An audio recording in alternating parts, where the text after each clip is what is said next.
ভাই আমরা দীর্ঘ 3.5 ঘন্টা যাবত এখানে জ্যামে আটকে আছি। আমরা হচ্ছে ভাই সাধারণ পাবলিক।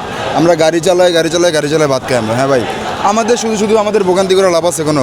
ওনারা রাস্তা আটকে আছে, রাস্তা না আটকে ওনারা সংসদ ভবনে যাক, যেখানে আটকানো দরকার ওইখানে আটকাক। এরা শুধু আমাদের ভোগান্তি করতেছে কেন? আমরা 3 ঘন্টা 3.5 ঘন্টা যাবো জ্যামে পড়ে রয়েছি, সারাদিন ডিউটি করছি, বাসায় যেতে পারতেছি না আমরা। এই জ্যামের ছোট শিশু যে হচ্ছে না, ওইটা আমরা পক্ষে আছি। আমরা চাই বিচার হোক, আমাদেরও বাচ্চা আছে, আমাদেরও মা বোন আছে, আমরাও চাই বিচার হোক, সুষ্ঠু বিচার হোক। আমরা এই সিরিয়ালে তো আর কোনো বিচারপতি নাই। এইখানে তো কোনো এখানে তো কেউ নাই। এখানে আমরা শুধু সাধারণ পাবলিক। আমরা সাধারণ পাবলিকদের কেন ভোগান্তি করবে? আমাদের বিচার চাই, এখানে কোনো আইন বিচার হোক। আমরা তো চাই দেশের আইনের বিচার করুক। লোকজন অসুস্থ লোকজন পড়ে আছে, অসুস্থ রুগীরা আছে। এই যে রাত সন্ধ্যা 6টা থেকে এই পর্যন্ত আমরা এখানেই দাঁড়ায় আছি। আমরা তো মানুষ, আমরা যাবো সেই সাভারে, আমাদের জরুরি কাজ তো বাদ দিলাম। এখন রাত কাটাবো কোথায় সেটাই তো আমাদের এখন টেনশন পড়ে গেছি। রাস্তায় পড়ে থাকতে হবে আমাদের। এইভাবে সন্ধ্যা 6টা থেকে এখন বাজে 9:30 10টা বাজে। অতও কোনো জানলাম না, আমরা বুঝতে পারতেছি না যে এটা কখন শেষ হবে, কখন ছাড়বে এরা আমাদের। তো এইভাবে ভোগান্তি আমরা দীর্ঘ 7 দিনের মধ্যে একটা ওয়েটিংয়ে আছি। আমাদের মনে করি পিছনে অনেক গাড়ি, কাঁচামাল, অনেক অ্যাম্বুলেন্সে অনেক রুগী মানুষ আছে।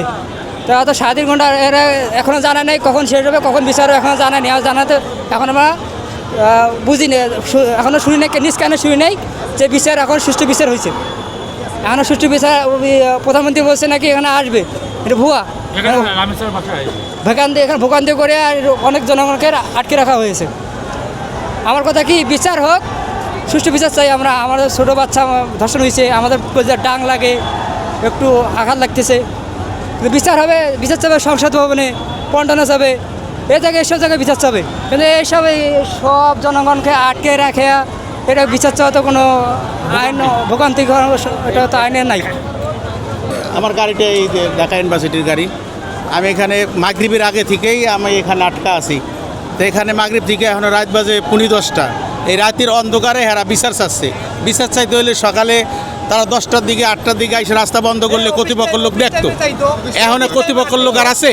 এখন আছে সাধারণ জনগণ। সাধারণ জনগণ এবং ব্যবসায়ীরা, তারা এখন আটকা পড়ছে। তারা দেশের দূর দূরান্ত যাইতে পারতেছে না। আমরাও ঘরমুখ মানুষ ঘরে যেতে পারতেছি না, সারাদিন গাড়ি চালাইছি।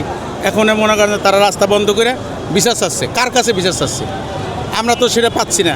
কোনো কর্তৃপক্ষের লোক আসতেছে না। কোনো পুলিশদের কাছে জিজ্ঞাসা করলে তারা বলতেছে হ্যাঁ কথা হইতেছে। কার সাথে কথা হইতেছে কোনো খোঁজ খবর নাই। আমরা কতক্ষণ এখানে থাকবো, কোনো কর্তৃপক্ষ দেশে আছে কি আছে না, এর কোনো আমরা হদিশ পাচ্ছি না।